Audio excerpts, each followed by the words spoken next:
Hi hello வணக்கம். இன்றைக்கி நம்ம என்ன பார்க்க போகிறோம்னா ஜஸ்ட் ஒர்க் அவுட்டில் ஸ்வென் ப்ரெஸ் அப்படிங்கிற ஒரு கிளாஸ் தான் பார்க்க போகிறோம்.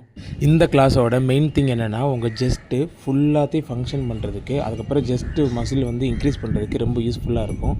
உங்களுக்கு அந்த சென்டர் லைன் வர்றதுக்கும் உங்கள் ஷோல்டருக்கும் இந்த இது ரொம்ப யூஸ்ஃபுல்லாக இருக்கும். இந்த ஒர்க் அவுட் வந்து நீங்கள் லோ வெயிட் தான் வந்து யூஸ் பண்ணணும். ரொம்ப பெரிய வெயிட் வந்து போடவே கூடாது. ஒரு 5 கேஜி இல்லை 2.5 இந்த மாதிரி ஒர்க் அவுட்டில் தான் நம்ம பண்ணணும். ஸோ அது பண்ணும்போது உங்கள் எல்போ வந்து நல்லா எல் ஷேப்பில் இருக்கணும். ஸோ கை வந்து கொஞ்சம் கீழே இருக்கக்கூடாது. உங்கள் ஜஸ்ட்டில் இருந்து நல்லா ரொம்ப ஸ்குவீஸ் பண்ணி நீங்கள் வந்து முன்னாடி ப்ரெஸ் பண்ணணும். இதை நம்ம ஸ்டாண்டிங்லேயும் பண்ணலாம், நம்ம வந்து இன்க்ளைன்லேயும் படுத்துட்டும் பண்ணலாம். ஸோ இப்போ நான் வந்து ஸ்டாண்டிங்கில் உங்களுக்கு வந்து சொல்லியிருக்கேன். ஸோ நீங்கள் இன்க்ளைனில் பண்ணாலும் பண்ணலாம். இதே கிளாஸை நம்ம பெஞ்சில் படுத்துட்டு இன்க்ளைனில் ஒரு சிங்கிள் தம்பிள் வச்சு நம்ம வந்து இந்த ஸ்வென் ப்ரெஸ் வந்து பண்ணலாம். நான் சொல்கிறது எல்லாமே வந்து ஜஸ்ட்டு வந்து நல்லா மசில் பில்ட் பண்ணுறதுக்கு ரொம்ப யூஸ்ஃபுல்லான ஒரு கிளாஸ் தான். பிடிச்சிருந்தால் லைக் பண்ணுங்கள், ஷேர் பண்ணுங்கள், சப்ஸ்கிரைப் பண்ணுங்கள். தேங்க்யூ.